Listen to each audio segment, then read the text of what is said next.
Hey guys, welcome back to the BuzWeaver channel. And in our top stories today from the New York Post, how non-citizens are getting voter registrations from across the U.S.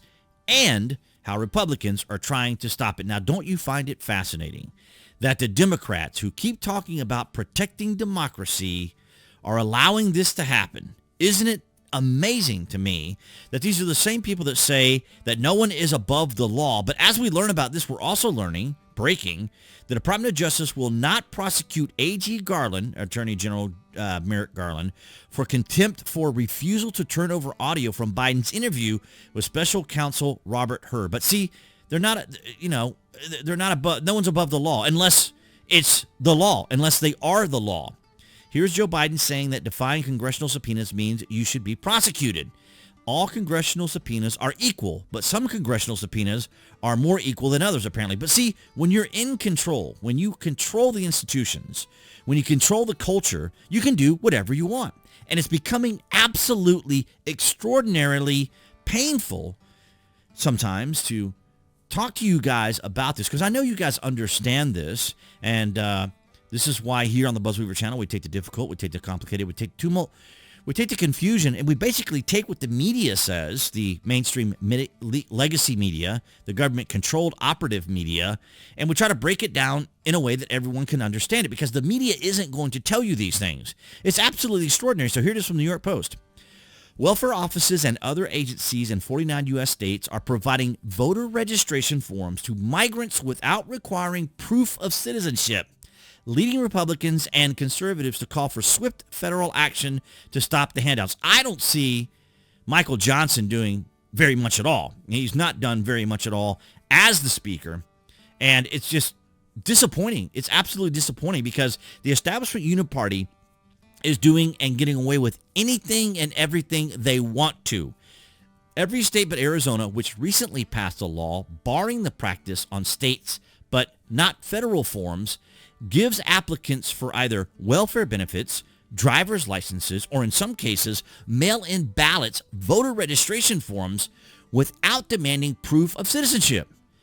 So how many times have we talked about why are these individuals coming into our country? Well, we know another way they could do this because, of course, they were going to eliminate some of the asylum-seeking procedures and policies, and then, of course, they could redistrict these people, and by redistrict them, could potentially give seats to Democrat representatives, which is absolutely extraordinary. We've talked about this, and I've outlined it on how the districting works.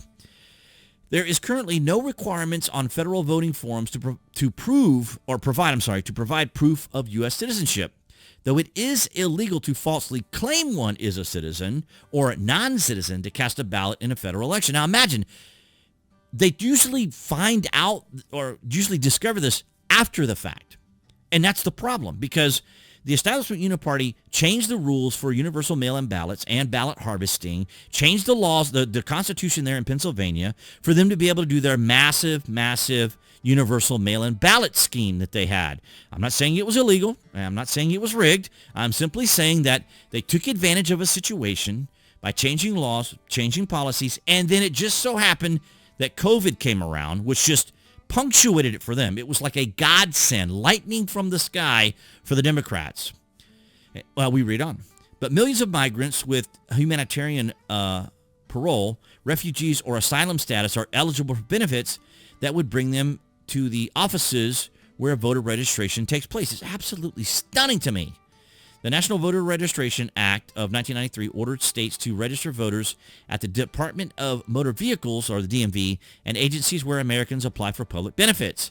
And those offices are required by federal law to hand over their registration forms along with application. Now, here's another thing that I find fascinating about all this. The fact that they keep saying, well, Donald Trump is now a convicted felon. Can he still run for president? And all the people, all the left, all the Trump detractors are constantly reminding everyone, and they phrase everything in a way that always starts out with convicted felon Donald Trump, convicted felon Donald Trump this, convicted felon Donald Trump that.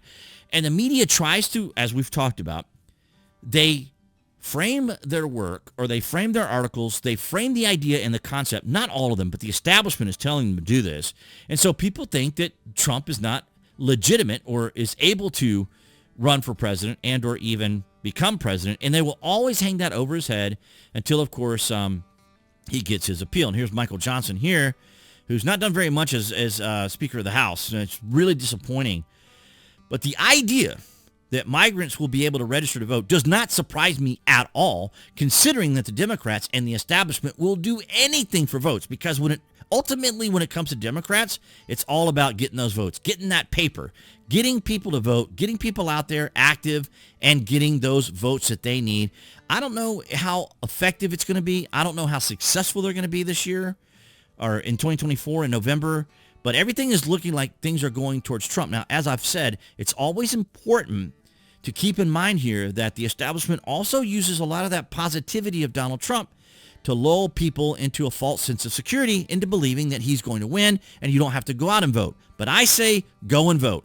Make sure anyone you know is out there voting. If you support Trump, if you support our country, our Constitution, and, of course, want Donald Trump to address the establishment uniparty, which has been completely sinking our country and prevented him from winning last time, then I would encourage everyone to go out and vote, just to make sure, despite the fact that the polling and the media and others may say that Trump's got it in the bag, this, that, and the other. They're not done with Donald Trump yet. They are not through with Donald Trump.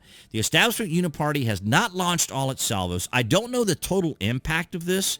This makes for great headlines, but the substance of it is really difficult to determine, whether or not these individuals would even follow through with actually trying to vote. I don't know. I mean, there would have to be boots on the ground. There would have to be Democrats out there that would have to instruct these individuals how to do all this. And I don't know whether or not they have the ability or the desire to do it. But then, of course, we said the same thing during the 2020 election, when they were out there using universal voting and ballot harvesting.